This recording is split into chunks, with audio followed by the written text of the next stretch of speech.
Hey, welcome back everyone to another LeetCode 75 challenge. Today's problem is product of array except self. So our first medium in the array section, we're almost done our array section, and then afterwards we're going to move on to 2-pointers. So let's go ahead and jump right into it. So basically we're given an array of numbers, and what we have to do is return the exact number of results, where each number is the product of the entire array except the current index. So for example, if we have the input 1, 2, 3, 4, our expected result should be 24 at the first index, because we're multiplying these three numbers together, 2, 3, and 4, it's going to be 24. And then for the second element, we're going to be multiplying 1, 3, and 4, and that's 12. And for the third one, it'll be 1, 2, 4, which is 8. And for the last one, it'll just be 3, 2, and 1, which is 6. So a couple different approaches you could take here.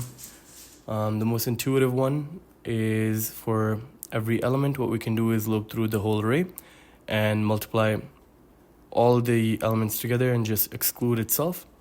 So that'll be basically a runtime of n for every single element.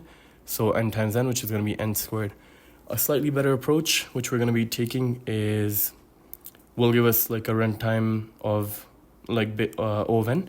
And for that, what we have to do is calculate basically the prefix multiples, prefix product of the array, and the postfix product of the array. So what that means is, for the first element, for pre, it'll just be 1, right? For the first element, it'll always be 1.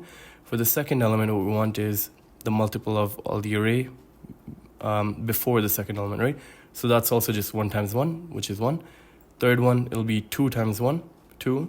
And for the last one, it'll be 3 times 2 times 1, which is 6.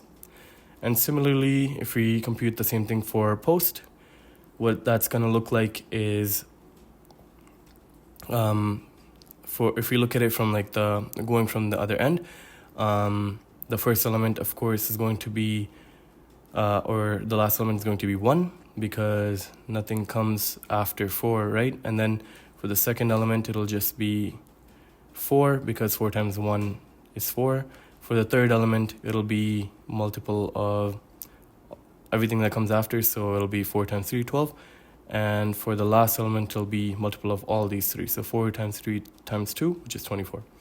So hopefully that makes sense. The reason it helps is because now we can just multiply the prefix and postfix arrays together, and we should get the result. Right, so the multiplying these together will give us the expected result. And the reason this works is because for prefix, we're multiplying everything in the array, right, except for the current index. And we're doing the exact same thing for the post, so multiplying everything that comes after the current number, right? So when you combine them, you get everything before and everything after multiplied together, excluding the current index. So that's the reason that it works. With that, we'll just jump right into the code, and I'll just leave these here so it's easier to see. So first thing we'll do is initialize our pre and post arrays to 1 multiplied by the length of nums. So it'll just give us initialized arrays to 1 of the same length that we're expecting. So we'll just say 1 times length of nums. And we're actually just going to do the same thing for our result as well. 1 times length of nums. Okay. So now to accumulate the pre, we'll start with the prefix. So what we'll do is have an accumulator of 1, and then we'll just loop through it. So for I in range. So for here, we want to start not from the first index, we want to start from the second one, right? So that's 1. So 1 till the length of nums. What we'll do here is, because we're actually at the second element, right? So we're here at the second element. First thing we want to do is multiply our accumulator with the previous element. So we'll multiply by 1. In this case, it'll just be 1. But basically, that's what we want to do. So accumulator multiply equals to what comes before. And then we'll just fill in our prefix. So prefix at I is equal to accumulator. And that's about it, actually. So after this, we'll have the correct prefix, and we'll do the same thing for post, but we'll just reset the accumulator and we'll go backwards. So for I in range, and now we want to start from the end, so we'll just do length of nums -2, right? Because -1 is the last index of the array, and -2 because we want to start at the second last. We want to start from here because this will always be 1.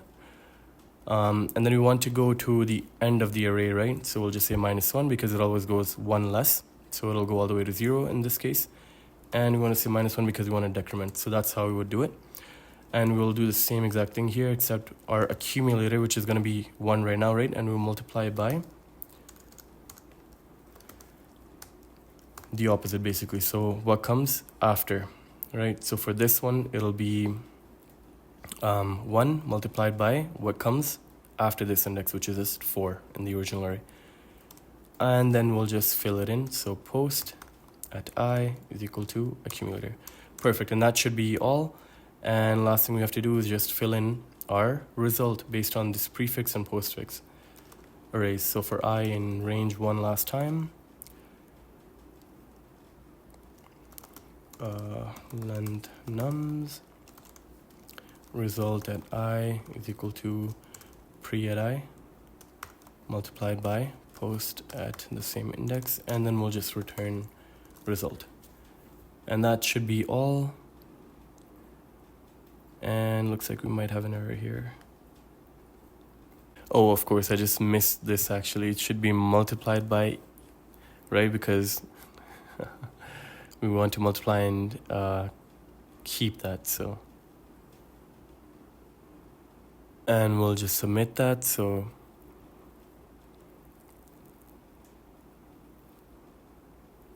There we go, accepted. Good solution.